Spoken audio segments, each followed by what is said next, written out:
understand we do not have anybody signed up for public comments. Alex, please take it away. Good evening, everyone. Welcome to tonight's live broadcast of the Streetsboro Board of Education meeting. I am Alex Antonsik. Tonight's meeting is being held in the Deffer Intermediate School. And back to you, President Fioli. Thank you, Alex. Moving on to superintendent's report or reports.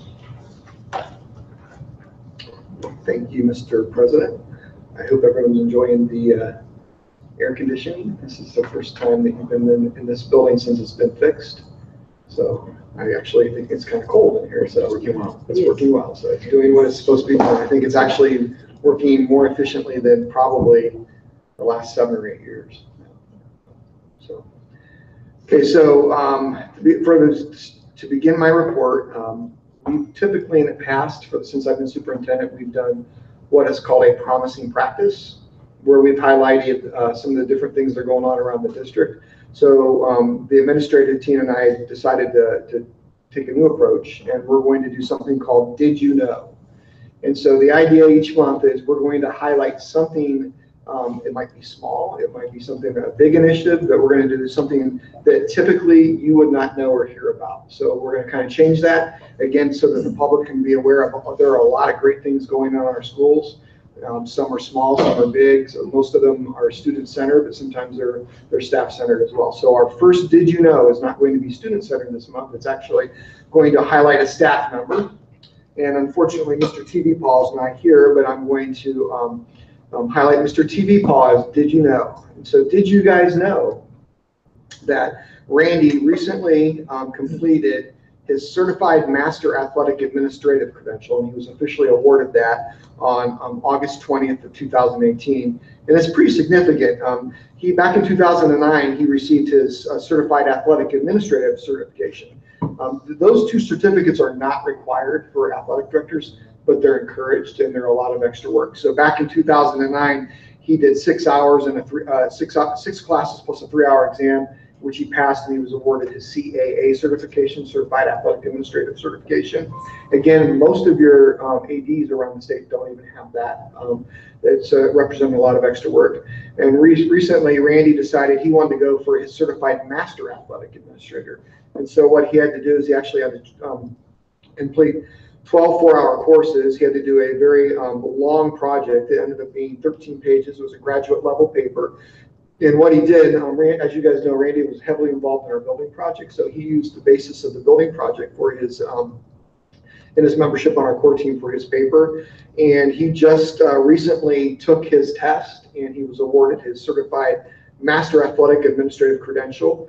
To tell you how, just kind of frame on how rare and important that is.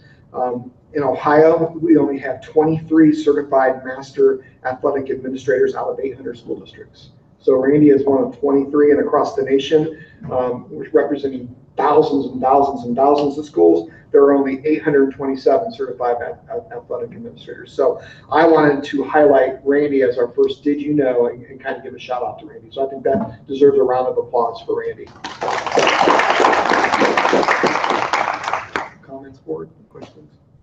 I just think it shows that he goes above and beyond. You know, I had a chance to talk to him about a week ago and congratulated him for that. Of course, he was very humble about it. It was just some extra work and stuff. It really shows that he goes above and beyond. That's a great thing. Plus, he has another side job too. Yes, he does. So that's impressive.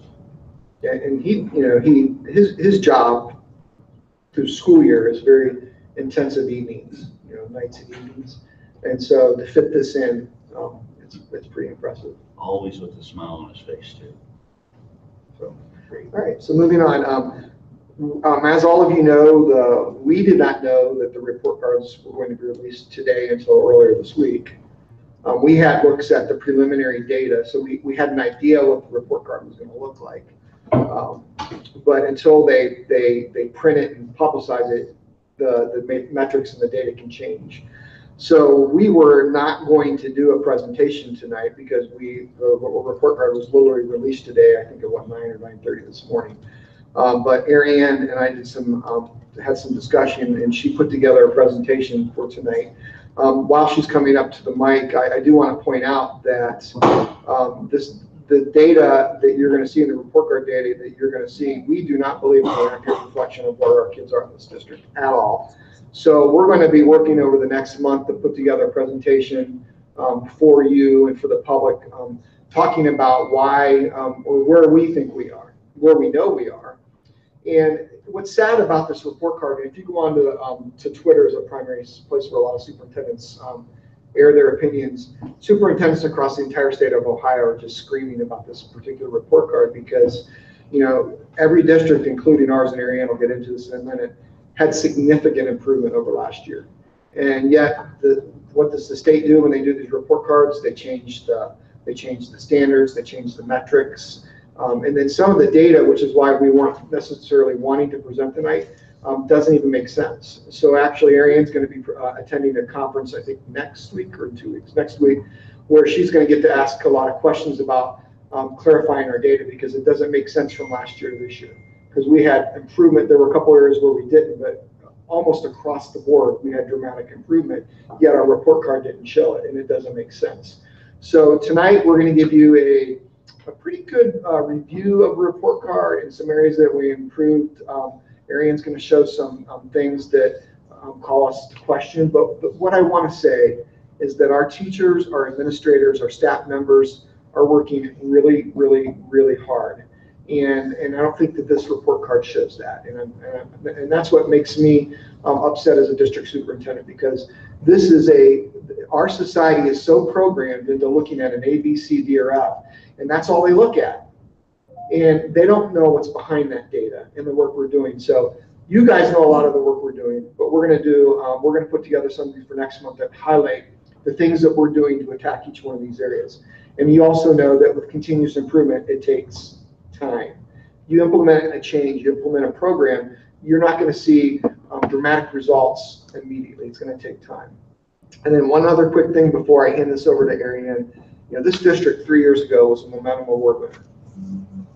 We were one of the top districts in the state for performance. 3 years later, we have the same people, we have the same kids. What has changed?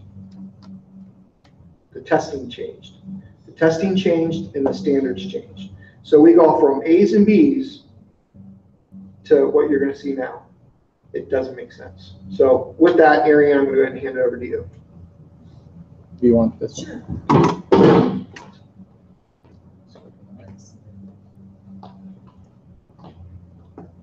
So what I did is I'm going to show you the overall, and then we're going to go into specific buildings because that's been the talk on Twitter, where I'm at. On Twitter today with all the superintendents in the area and across the state, is that you made remarkable improvement, but all your community sees is the letter grade. So my goal with this is to show all of you the improvement that we've made so that you have talking points and people in the community reach out to you. And we're going to link this to our website because on the state website, it sends a link to your home district, and we're going to put this on there, as well as then next month when we do all of the other things that we're doing in the district, we're going to link that there so the community and anyone else who wants to look at our data can see the other pieces and parts. So our overall grade was a D. That this is the first year for an overall grade. We've had component grades for many years, but this is the first year for an overall. So you can see achievement was a D, progress was an F, gap closing was a B, graduation rate was a B, improving at-risk K-3 readers is a D, and prepared for success is an F. Just so you're all aware, achievement is the idea that we have, the state says 80% of our students have to be proficient or better. If you don't hit 80% in any area, you don't meet that indicator. So this is truly saying, did we have 80% of our kids at each of the grade levels and each of the content areas hit that score? The progress is looking at value added, the growth piece, our kids growing here. This is the one that doesn't add up for us, and you'll see that when I start explaining it. Gap closing is looking at, are we taking our all subgroup and closing the gap with all of our subgroups of students with disabilities, our English language learners, our African American students, our economically disadvantaged. That's a big one to see that we have a B in that area. That means we are closing the gap, and that all of our subgroups are achieving at the levels that our all category is as well. Graduation rate looks at two things. One is, are we getting kids out in 4 years? If we're not getting them out in 4 years, are we getting them out in 5? And so that looks like you get a percentage for your 4-year rate, you get a percentage for your 5-year rate. The improving at-risk K-3 readers, all of our kindergarten through 3rd grade students are tested every fall. And I think they're in the process right now. They're in that final stages of it at SES. And they're either on track or not on track to be reading by the end of 3rd grade. If they're not on track, the goal is by the next year that they would be on track. So that it's the difference in kids not on track moving to on track. And then finally, the prepared for success is how are kids ready for college in the world, not just college, but military, going right into the workforce, college, whatever that may be. So we'll talk about some of these. So just some overall improvements. We met or exceeded state averages of results in 18 of the 21 categories. So even with those scores, 18 of them were better than what the state had, which I think is something to be proud of. We're ranked in the 42nd percentile districts for the performance index. We were 374th out of 873. So again, it's nice to be in the top half of the ranked half. These are our building grades that you can see. So the first column is the overall grade for that building, which we got C's and D's. And then their grades. If you see an NR, that means it's not rated. For example, nobody but the high school is rated on graduation rate. Nobody but SES is rated on the K-3 literacy piece. So there's some that aren't rated based on who's in the building. But I think it's important. So for example, the high school got a C overall, but I think it's important that you look beyond that and see what they did this year. They met 5 of the 8 indicators, and last year they only met 2. That's huge for our high school. So not only did they have kids improve, but that's hitting the 80% of our kids were proficient or higher. We had 5 of the 8 tested subject areas where they hit 80% or more of our students passed. They made growth in all 4 value-added tested subjects. So that's Algebra 1, Geometry, English 9, English 10. That means kids grew more than they were supposed to in a year. Again, great news. They increased the percentage of students passing the end-of-course exams in all 7 tested subjects. So that would be your 2 math, your 2 English, American history, government, and biology. All 7 increased. They increased their gap closing component from a C to a B. That was from last year to this year. And they increased their letter grade in 4 of the 5 areas. The 5th area, which was graduation rate, they maintained their B. So every other one increased since last year. And then the graduation rate, both the 4-year and the 5-year are well above the state average. So when looking at the high school, you see a C, but there's more to the story than just a C. I think that's huge improvement from our high school. I think with having Mr. Hogue and Mr. Newman there leading that, as well as they've got a strong BLT in place that really supports each other and looks at the departments and how can they really assess and improve things with the kids. I think they're headed in the right direction with that. At our middle school, the 7th grade increased the percentage of students passing both ELA and math.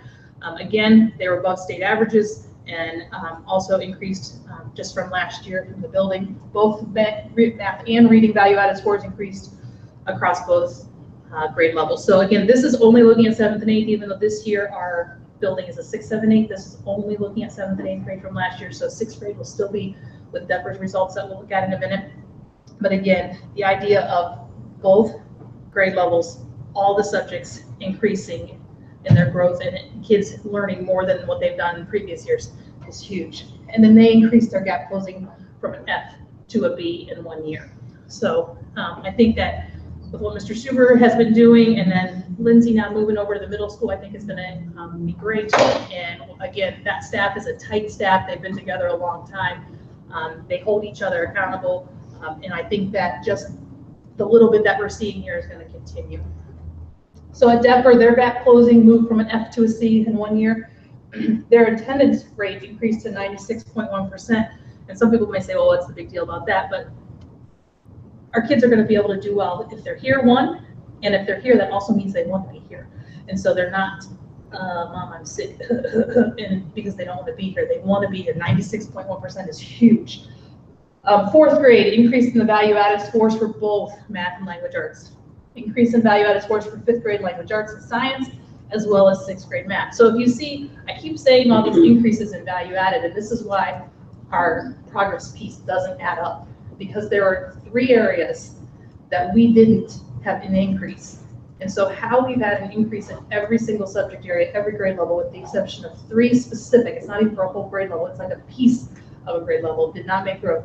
I don't know how we have an F. And so that'll be the question that I'm going to ask in a week when I go to my regional meeting, is explain it, because it doesn't add up. Because the idea is you make growth, your grade improves. We make huge growth and our grade stays the same. So it's just very concerning. At the elementary, 99.3% of our students met the 3rd grade reading guarantee requirements. So if you want to know, we had 1 student not meet the requirement when school started in August. So that is huge. That is the lowest we've ever had. We had no what are called RIM deductions. So RIMs are the plans that kids who are not on track have to be put on as a reading plan, reading implementation monitoring plan. And any student who's not on track to be reading by the end of 3rd grade is put on one of these. In past years, we've had deductions because teachers didn't put them on, thought, oh, they'll be fine on the test, I'm not going to worry about it. But the state has automatic deductions. Last year we had 9. This year we had none. Again, that's a great thing. Making sure we're being really cautious with the data. The K-3 literacy increased by 13 percentage points. That's huge. I know if you ask Greg and Cindy, they will tell you the teachers at SDS are just doing awesome things. And they've got 2 days of letters training this week. Cindy and I are going tomorrow for the final day this week with a group of them, and we're seeing it in the classrooms. And like that 13 percentage points, what we're hearing from the state is that our district has the best results of any of the 16 districts participating in the grant rate. So that's encouraging.